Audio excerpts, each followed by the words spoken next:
இன்றே டவுன்லோட் செய்து உங்கள் ஃபேவரட் ஷோக்களை என்ஜாய் பண்ணுங்க.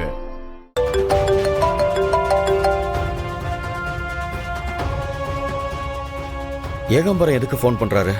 ஏதாவது பிரச்சனையா? அவருக்கு தெரிஞ்சிருக்குமா பவானியா கடத்தினது? சுதாகர், போன் அப்புறமா பேசிக்கலாம். வந்து எங்களுக்கு ஹெல்ப் பண்ணுங்க, வாங்க. சுதாகர் சார், என்ன சார் நின்று வேடிக்கை பார்த்துறீங்க? வாங்க சார், வந்து ஒரு கை பிடிங்க.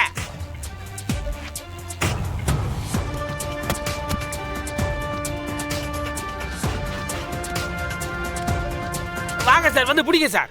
ஐயோ,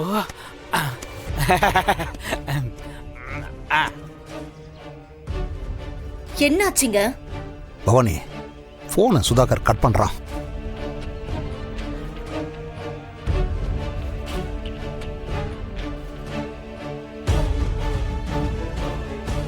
கடைசியா ஸ்ரீதர் அவர்கள் சொன்ன ஏலத்தொகை 12 கோடியே 50 லட்சம். ஃபைனல் பண்ணிக்கலாமா? வேற யாராவது கேக்குறீங்களா? என்ன சார், ஏலம் தாறுமாறா போயிட்டு இருக்கு. இதுக்கு மேல எனக்கு கட்டுப்படி ஆகாது. உங்களுக்கு? உண்மைதான் சார். வீடு நல்ல வீடுன்னு பார்த்தா ஏலம் ரொம்ப அதிகமா போயிட்டு இருக்கு. ஆமா சார். 12 கோடி 50 லட்சம் ஒரு தரம்.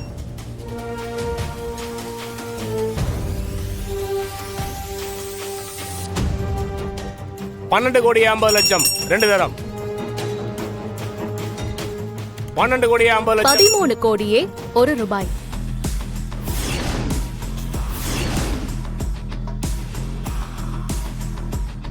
ஃபைனல் பண்ணிக்கலாமா? 13 கோடியே 1 ரூபாய். டவாலி முடிச்சு விடுங்க. 13 கோடியே 1 ரூபாய் ஒரு தரம்.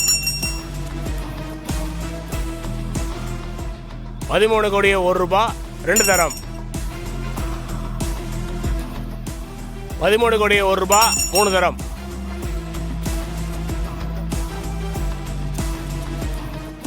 13 கோடியே 1 ரூபாய்க்கு பாரதி ஏலத்தை எடுத்திருக்காங்க. ஏலத்துல வந்த வீடு இனிமே பாரதிக்கு தான் சொந்தம். என்னங்க, கடைசியில வீட்டை இவ ஏலத்துக்கு எடுத்திருக்கா? இவளே ஒரு அண்ணக்காவடி. இவ்வளவு பணத்துக்கு இவ எங்க போவா? எனக்கும் சத்தியமா ஒன்னும் புரியல பவானி. கண்ணை கட்டி காட்டுல விட்ட மாதிரி இருக்கு. எங்கே பெருசா நம்ம கோட்டை விட்டுருக்கோங்க, எங்கன்னு தான் தெரியல.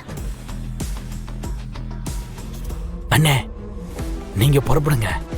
நான் இந்த பணத்தை அன்னிக்கிட்ட கொண்டு போய் கொடுத்துட்றேன். அவங்க இதுக்காக வெயிட் பண்ணிட்டு இருப்பாங்க. சரிடா, பணம் பத்திரம். அண்ணே, இது பணம்னு தெரியாம இருக்கிறதுக்கு தான் கோணி பையில கட்டியிருக்கேன். சரிடா, பத்திரமா போயிட்டு வா. சரி, எல்லாரும் சீக்கிரமா வீட்டை விட்டு கிளம்பணும். வாங்க போலாம். வாங்க.